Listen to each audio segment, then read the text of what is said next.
All right, my name is Ebrahim Feghhi. My name is Lucas Munro, and today we'll be presenting on how the internet is taking sustainable living from a possibility to a reality. October 4th, 1957 was a remarkable day. It was on that day that the Soviet Union launched the first man-made satellite into space. Now, this was not only a technological breakthrough, but it also demonstrated their technological superiority over the US. It was a cause for celebration, and the Soviets partied hard that night. However, on the other side of the world, in what may be the greatest nation ever, the US government and its citizens also watched this event unfold. However, we had a much different reaction, because we believed that the Soviets had the technological capabilities of launching a satellite into orbit. What else could they do?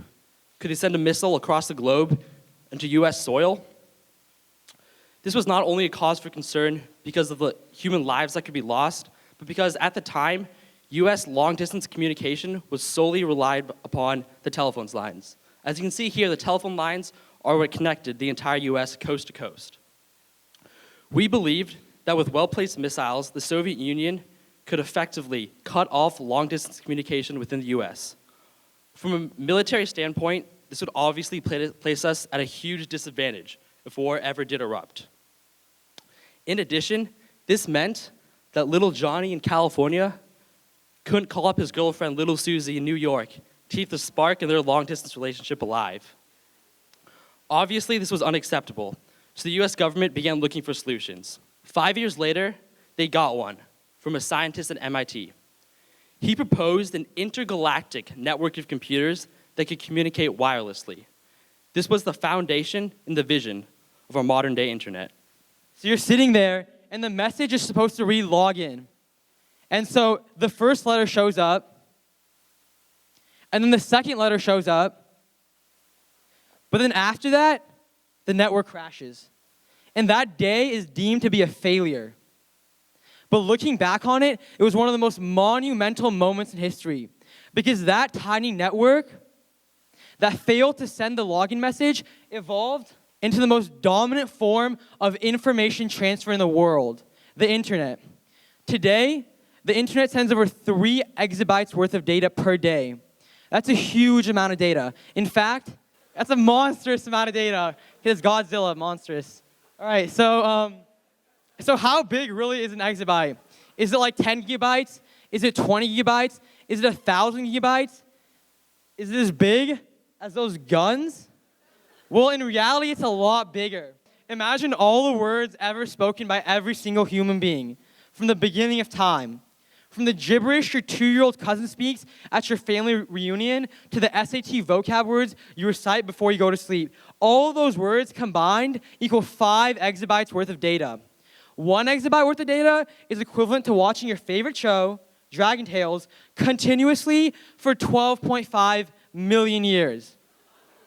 That's a long time. So as you can see, an exabyte is a lot of information, and the internet transfers a lot of information every day. Let's take a look at the modern-day internet and why it is so successful. Is it the tremendous amount of data transferred every day? Its ability to communicate long distances as its creator originally intended? Well, those are definitely factors. The reason the internet is so successful is because it's convenient, it's easy to use, and it's efficient. The internet is literally at our fingertips 24/7. In the car, in the bathroom, during class, the internet is always there, whether it's at our computers or just whipping out our smartphone. This access to tremendous amounts of data any period of the day has revolutionized our daily lives in many industries. Let's take a look at the simple act of just watching a movie. 10 years ago, the 12-year-old Lucas was sitting at home doing 12-year-old Lucas things, and suddenly, the urge to watch Dora the Explorer Season 2, Episode 3 came over me. And I looked and looked, but I couldn't find the DVD. So after getting mad and complaining to my mom, we drove down to our local Blockbusters, rented out the DVD, drove back home, sat back down, put it in the DVD player, and I was ready to watch it. But then I realized that the urge had passed, and I no longer wanted to watch Dora the Explorer. And that was a sad day. However, the internet is making tragedies like these non-existent. Because now, any TV show, any movie is there, right there for you, just on the internet, on sites such as Netflix. And it's also run blockbusters out of business pretty fast. RIP. Let's take a look at another example. Shopping. So that day after I didn't get to watch Dora the Explorer, I went shopping with my family. And I like to break down shopping with my family into 4 phases. Phase 1 is where my dad, my brother, and I find what we want and are ready to go. Takes probably around 5 to 15 minutes. Phase 2 is called Find Mom. Now, phase 2 can take 5 minutes to upwards of an hour, depending on how big the store is. Once we complete phase 2, we enter phase 3, which is called Bring Mom to the Checkout Line. Now, phase 3 is very hard because there's lots of obstacles. There's the 2-for-1 sale, discounts, other moms are especially dangerous. But we finally complete phase 3 and enter phase 4, in which we wait in line to buy whatever it is we came for. This process takes about 3 or 4 hours, while all I really needed was 5 or 15 minutes.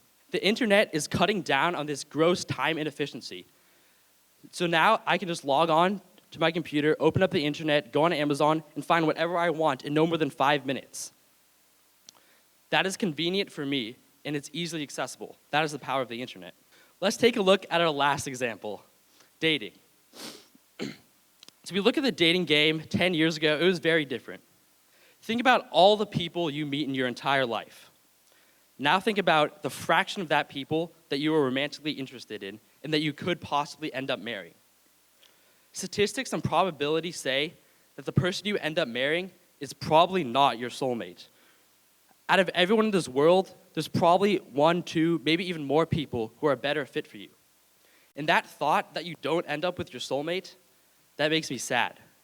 Are you sad, Ebrahim? Yeah, I'm really sad, man. However, online dating gives me hope.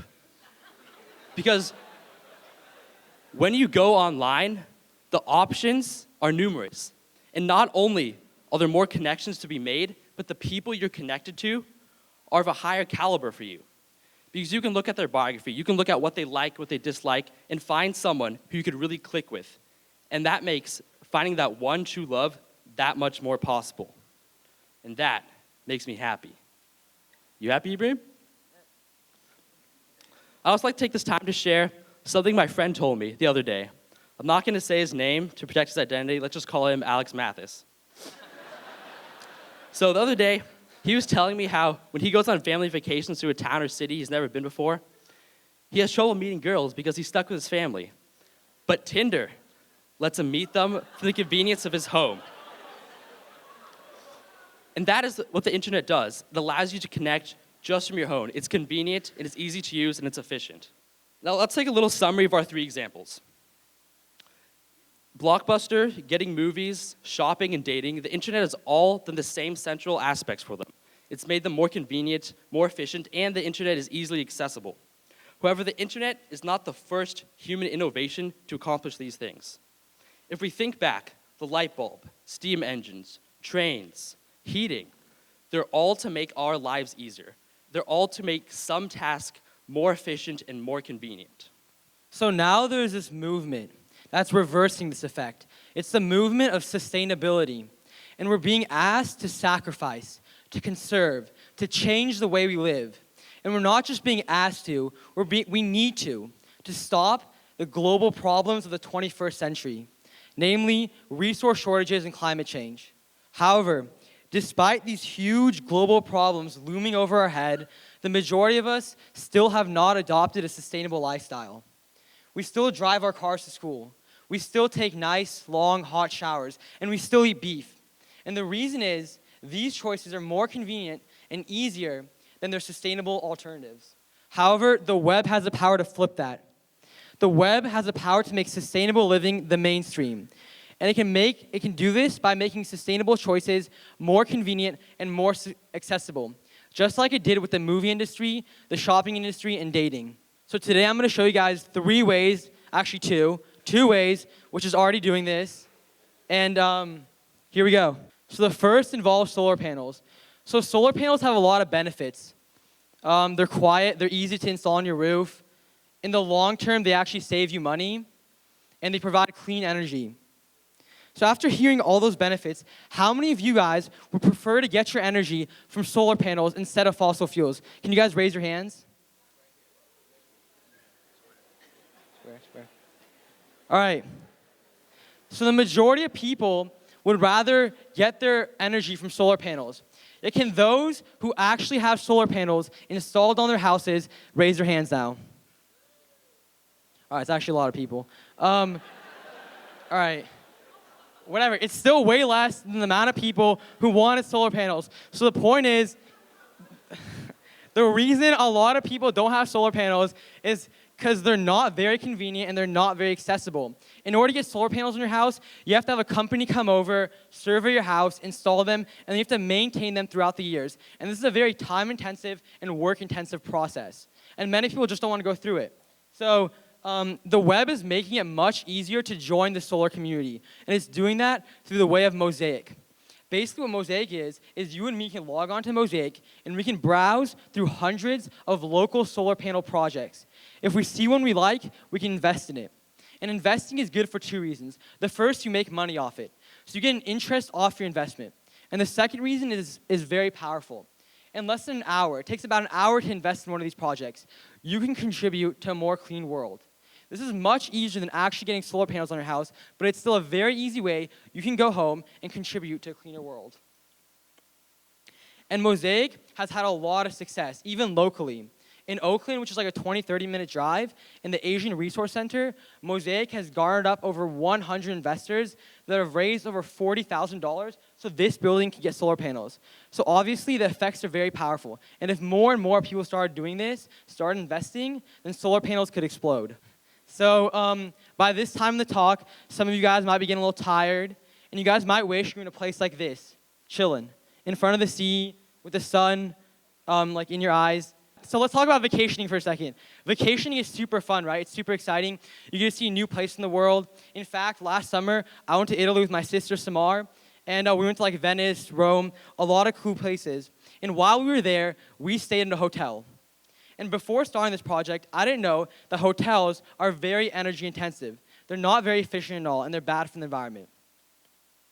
So I want to find a way to travel more sustainably. And here's the way to do it. It's called Airbnb. Many of you guys may have already heard of this company. Basically what it does is it links up travelers with people who have extra rooms in their houses. And these rooms are pretty cool. Like this airplane one is one example. I would want to stay in one of these. So yeah, they're pretty cool. And not only are they awesome, they also come with substantial environmental benefits.